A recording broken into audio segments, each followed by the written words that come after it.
the question I want to ask Kenyans,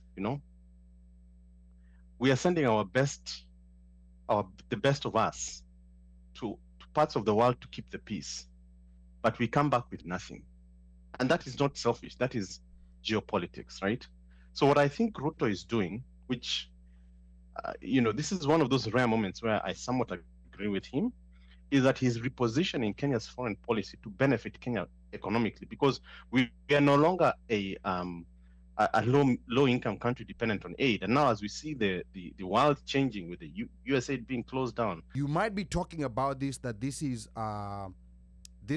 William Ruto making a foreign policy play, but he's made a series of very bad decisions from when he started. I personally do not think this is the point that the good decisions are going to start coming in. And here's why I say this. I strongly feel some of these decisions that are being made are not his decisions. He's very likely indebted to so many outside forces. And now it's collection time. Whoever he had agreements with, whatever they had done together, whether it was financing his campaign or whether it was working with them or whatever it was, it's payment time, because some of these things that are being done are not necessarily directly with the thinking that this has a possibility of potentially benefiting Kenya.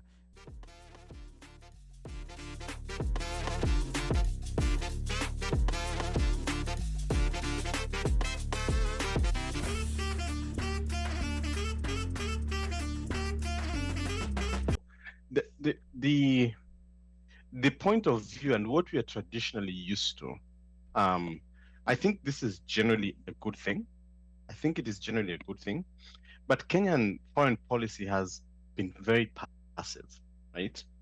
We've been the gentle people, gentlemen, gentlewomen of African politics, where we are investing ourselves very heavily in peace and stability in the region by hosting international bodies. This is not the first time we are hosting a regional parliament. I think it's the third one, right? Or a regional government.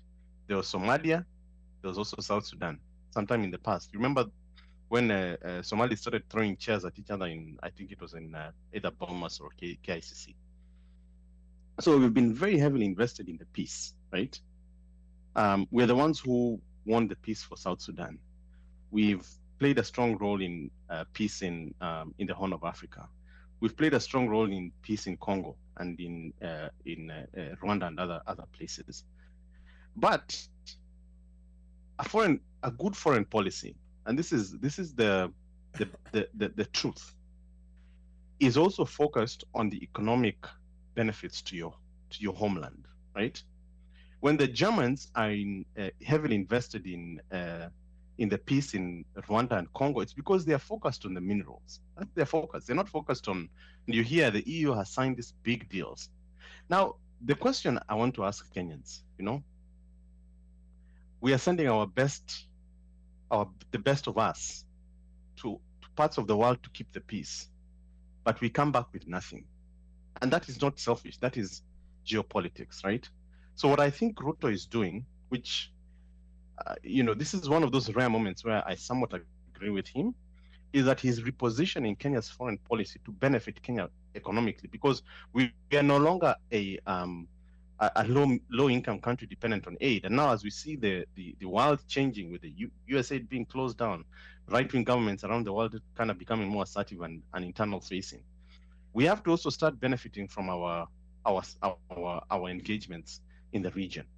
If and don't quote me on this, I think that's a misnomer if I'm saying it online, but if what we're going to get is the benefits of the mineral trade out of Sudan, or oil out of South Sudan, by our positioning or aligning with certain political actors there, man, so be it, because UAE, Saudi Arabia, many countries in the Middle East, including the US, that's why they're there. That's why they invested there, right? That's why that war is going on.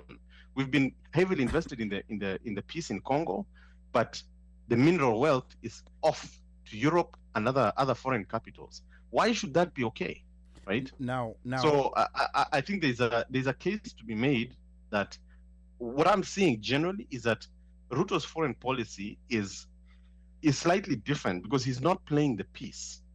He's also trying to position Kenya to benefit because okay, the Haiti deployment, which I don't necessarily agree with, um, has positioned Kenya both militarily but also um, to benefit from military aid from But now, what from around the benefit? world. Hold on. now, What So there's a benefit? now, let me pause you there for a What minute. benefit? Let me pause you there because there are so many points where we will respectfully disagree because Yeah. there's certain things. What you're talking about is Trump diplomacy.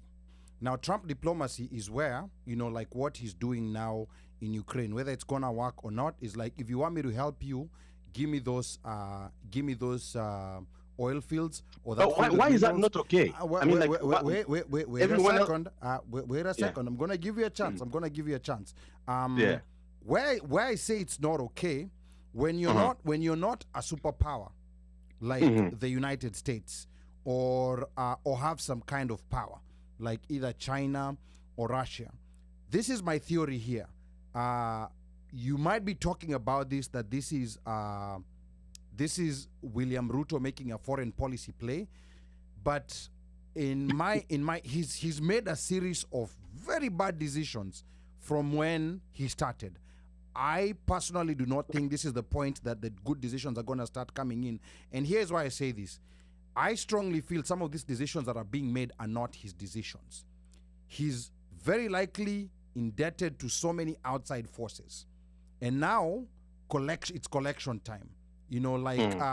Whoever he had agreements with, whatever they had done together, whether it was financing his campaign or whether it was working with them or whatever it was, it's payment time. Because some of these things that are being done are not necessarily directly with the thinking that this has a possibility of potentially benefiting Kenya. There may be, I feel like there's a blackmail syndicate from outside whereby there are powers that are telling him, you now have to do this. Because Ruto right now, and part of the reason why he has also lost a lot of respect from most of these African leaders who decided not to go with him, is Kenya, especially under Biden's administration, Kenya had squarely been labeled, not even necessarily labeled, it had squarely become America's puppet, meaning anything you want, anything America wants, we are going to do it without questioning. And that goes back to the decision he made to immediately support Israel, even before, the smoke had cleared out after that initial attack. Yep. And this is starting to have repercussions. A foreign policy decision he made, it has had very, very ugly repercussions. Even the DRC comments. So I understand. Nathan, maybe you like that Trump style of diplomacy, but the problem here is that we are not a superpower. So we're in a position where if any of these major powers decides to attack Kenya through proxies, it's a possibility.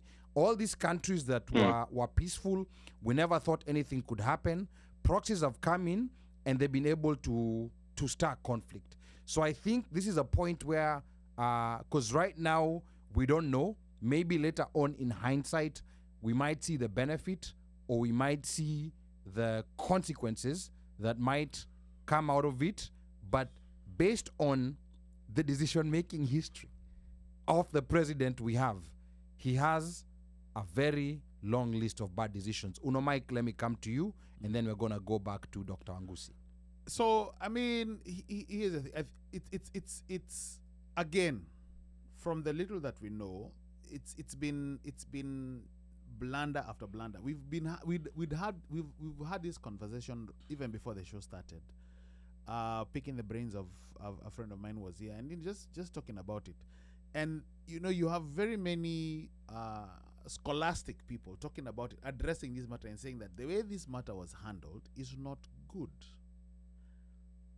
For example, PLO Lumumba saying that first you have to understand the conflict.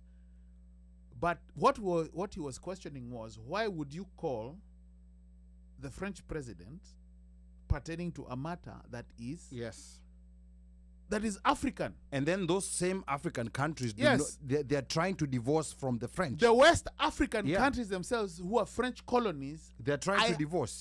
they have divorced. It's only that the person who's being divorced is fighting. Is trying to stay like Apana, is trying to put a claim. But the countries themselves said, we are done. So why would you call that guy? Instead of not also mentioning that, let's also mention the fact that, SADC already had forces on the ground trying to, because it's an agreement, they already over there. So you are burning bridges. I was saying this. Kenya has been known, Nairobi has been known to be a place, I would call it the equivalent of Switzerland. It's neutral ground. Meaning you bring parties together, let's have a discussion, and we hash out an agreement. That is it. It doesn't matter if Ruto, somebody was saying that, Kasongo has got friends, and his friends, like the RSF. The guy at their boys. That is fine. As boys, you do things as boys. Yeah. You're the president of the country. That should not even come into the picture. Like, you're like, you're my man. I know we are boys, but here, I am a leader. I am the president. Here, what we can do is let's agree to let the warring factions, let us hash out an agreement. Period. And you stand that ground. But now, coming back to you, Dr. Wangusi, is a problem here, okay, if there was a coherent foreign policy that we had, and this decision was anchored on that coherence, maybe we can say, okay, we understand that. The way countries like South Africa, and even countries like Ethiopia, like there's countries that you'll see that there's a certain rhythm and rhyme to the foreign policy decisions they make. So this instance, it kind of looks like this is Ruto diplomacy. It is Ruto diplomacy. Yeah, I agree with you. It is Ruto diplomacy in the sense that he decides on something, and then the people around him, who may be competent, because of the environment that has been created, they kind of have to agree with that idea, and that goes to that principal secretary who went and posted a fake video because there was so much hunger to try to present a certain narrative that by the time they got this video, I don't know whether he deliberately posted it knowing it's fake. I honestly just think that these guys, they talk a lot, but they're not familiar with a lot of things that are happening online. But they were so quick to impress the master that they didn't take the time even to get your team to look at the video before it's posted, but they just went ahead and posted it, and then it turned out to be a fake video. There's that hunger to throw out a narrative, which has worked politically for them, but on foreign policy and geopolitically, that same strategy has not been working properly.